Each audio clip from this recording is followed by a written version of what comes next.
मनसे अध्यक्ष राज ठाकरे असं म्हटलं की तुमच्या नजरेसमोर कोणकोणते शब्द येतात? खंबीर, कणखर, स्वतंत्र बाण्याचा असे. पण राज ठाकरे आणि लवचिक असे जर दोन शब्द एकत्र जोडा असं तुम्हाला सांगितलं तर तुम्हाला ती विसंगती वाटेल ना. पण आज हीच विसंगती समोर आली आणि ती समोर आणली खुद्द राज ठाकरे यांनी. बाळासाहेब ठाकरे यांच्या 100व्या जयंतीनिमित्त आज राज ठाकरे यांनी एक छोटेखानी पत्र लिहिलं, एक लेख लिहिला आणि तो समाज माध्यमांवरही प्रसिद्ध केला. या लेखामध्ये बाळासाहेब ठाकरे यांच्याबद्दलच्या त्यांच्या आठवणी, बाळासाहेब ठाकरे यांनी दिलेला वारसा या सगळ्याबद्दल लिहिलं होतं. पण त्या लेखामध्ये शेवटच्या पॅरेग्राफमध्ये एक वाक्य होतं ज्यामुळे राज ठाकरे आणि लवचिक राजकारण हे दोन शब्द जोडले गेले. काय लिहिलं होतं त्या लेखामध्ये? त्या लेखामध्ये असं लिहिलंय, मी एक शब्द आज पुन्हा देतो की आरपार बदललेल्या राजकारणात कधीतरी थोडी लवचिक भूमिका घेतली तरी ती माझ्या व्यक्तिगत फायद्यासाठी किंवा स्वार्थासाठी कधीही नसेल. याचा अर्थ काय?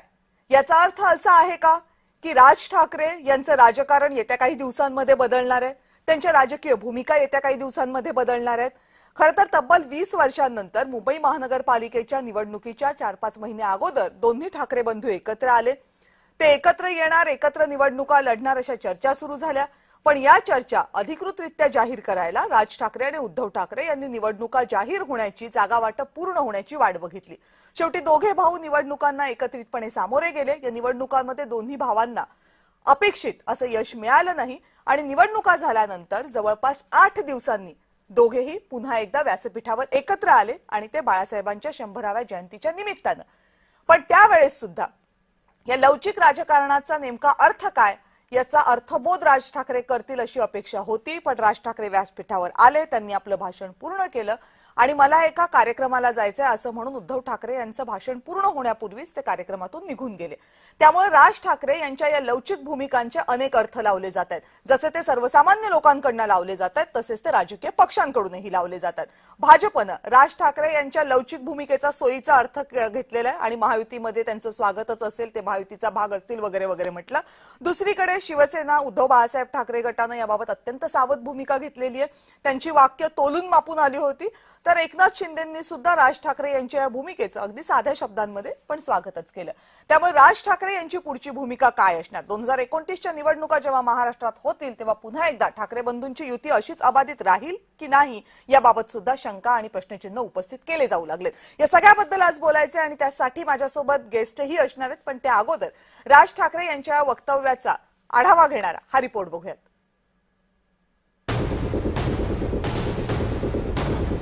मनसे अध्यक्ष राज ठाकरेंनी त्यांच्या राजकारणात मोठे बदल करायचे ठरवलेत असं दिसतंय. राजकारणात कधीतरी थोडी लवचिक भूमिका घेतली तरी ती माझ्या फायद्यासाठी नसेल असं राज ठाकरे यांनी म्हटले.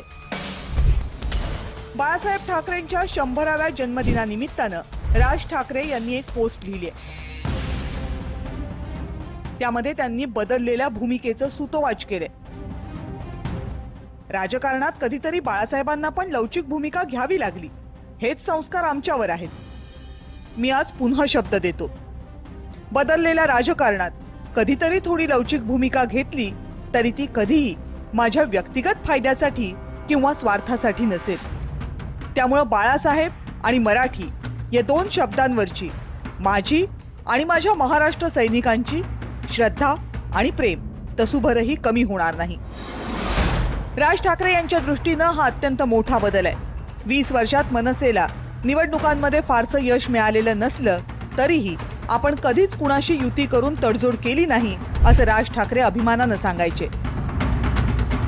पण मुंबई महानगरपालिकेच्या निवडणुकी अगोदर त्यांनी पहिल्यांदाच अधिकृतरित्या युती केली.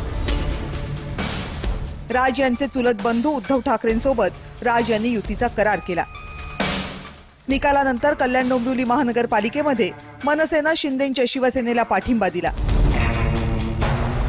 असं करणं उद्धव ठाकरेंना आवडणार नाही हे माहीत असूनही मनसे कल्याणच्या सत्तेत सहभागी झाली.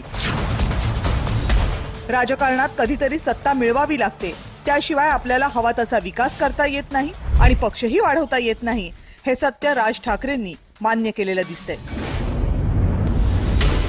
आणि म्हणूनच केवळ उद्धव ठाकरे किंवा एकनाथ शिंदेच नाहीत तर आपल्यासमोर सगळेच पर्याय खुले असतील याचे संकेत राज ठाकरे यांनी आजच्या पोस्टमधून दिले। त्यामुळे 2029च्या लोकसभा आणि विधानसभा निवडणुकीमध्ये राज ठाकरे काय भूमिका घेतात याकडे सगळ्यांचे लक्ष असेल। ब्युरो रिपोर्ट, जय महाराष्ट्र।